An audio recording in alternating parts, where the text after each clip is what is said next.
এটা বন্ধ হোক। মানুষ জানুক যে মোদি কালজেন এটা খেয়ে গেছে। এটা মোদির খাবার নয়, এটা নাটকের খাবার।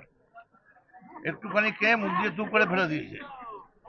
কিন্তু আমরা এই মুড়িটা খুব দিয়ে খাই, মানে মন দিয়ে খাই। তুমি তুলবে কি করে? আমি তোমায় মুড়ি খাওয়াতে পারি, আলো তো দিতে পারবো না। মুড়িটাও ওয়েল স্ক্রিপ্টেড ছিল, পুরো প্র্যাকটিস করে এসেছিল। যেতে যেতে হঠাৎ বলবো ক্যা মুড়িওয়ালা,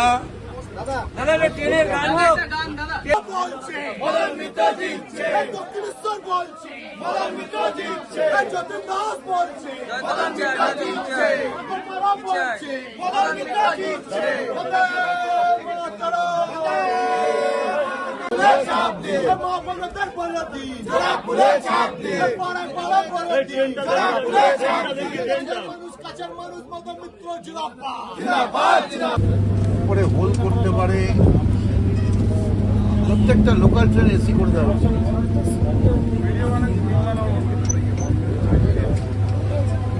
দক্ষিণেশ্বরের এখন বিক্রি স্ট্যান্ডার্ডের থেকে বেশি হয়ে গেছে, 1 কোটি টাকা পাচ্ছে।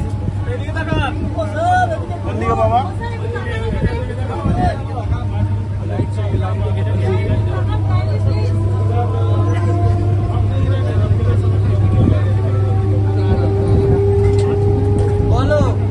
এই যে এদিকে আবার বুমবার করেছে।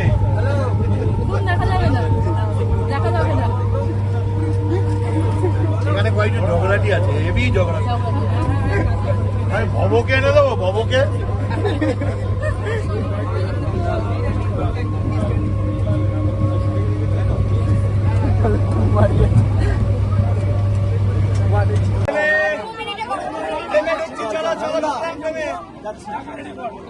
এই উনি মানে উনি আমাদের কাছে না একটা আশীর্বাদ। মানে মোদি যত আসবে আমাদের হারানো যৌবন তত ফিরে আসবে। উনি যতবার এই মুড়ির দোকানে গিয়ে নাটক করবেন, পরের দিন থেকে আমরাও সকালবেলা বেরিয়ে মুড়ি খেতে থাকবো। এই যে মুড়ি খেতে খেতে উনি বললেন যে প্রতিশ্রুতিগুলো, 2 কোটি টাকা, 15 লাখ, 2 কোটি চাকরি, 15 লাখ ক্যাশ, 3000 করে ব্যাংকে, আজ পর্যন্ত একটা সত্যি কিছু হয়েছে?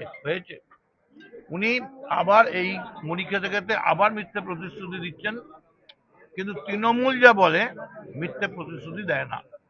আমাদের যা যা প্রতিশ্রুতি ছিল মমতা বন্দ্যোপাধ্যায়, এমনকি লাস্ট যুবসাথী, পথশ্রী, প্রত্যেকটা জায়গায় করছি। মোদি শুধু আসছে মারিচ রাক্ষস যেমন একটা বেশে এসছিল, সাধুর বেশে রামের কাছে, সেরকম নরেন্দ্র মোদী নানা চরিত্রে স্টেজ রিহার্সাল দিয়ে,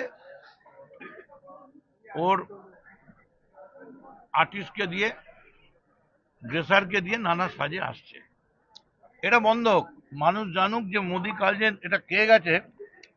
এটা মোদির খাবার নয়, এটা নাটকের খাবার। একটুখানি খেয়ে মুখ দিয়ে চুপ করে ফেলে দিয়েছে। কিন্তু আমরা এই মুড়িটা খুব দিয়ে খাই, মানে মন দিয়ে খাই। বাঙালিয়ানা আছে এর মধ্যে। মোদি কি বাঙালিয়ানার চেষ্টা করছিলেন? বাঙালিয়ানা না, এটাকে বলে একটা গান আছে জানো, ঢপলি বলে, ঢপলি বাজা। এটা হচ্ছে তেরা ঘুঙরু, এটা হচ্ছে মোদির ওই ঢপলি বলে। এটা ঢপ দেওয়ার চেষ্টা। উনি বাঙালিকে ঘেন্না করেন। তার প্রমাণ क्या रविंद्रनाथ सान्याल, क्या बंकिम दा कैसे है, ওনার বন্ধু পৈতৃক। এটা চলবে। আজকে আমরা এখানে একটা মানে সিম্বলিক প্রতিবাদ করলাম। এই যে মুড়ি খেয়ে কালকে উনি করে গেছেন, আপনি দেখুন আবার উনি আসছেন তো 2 দিন মধ্যে, সেদিন দেখবেন উনি কাবলিওয়ালা সেজে এসছেন। আমার মনে হয় লাস্ট মোদি আসবে ওই রাস্তার মেথরা যে পরিষ্কার করে, কারণ ওদের তৈরি সুইপার হিসেবে, কারণ ওদের তৈরি করা নোংরা কে ফেলবে? ফলে মোদির এই নোংরামি বাঙালি ধরে ফেলেছে। এইটা হচ্ছে আসল চেহারা। ট্রেন আসছে, ট্রেনটা দেরি করছে, আমরা মুড়ি খাচ্ছি, ঠিক আছে।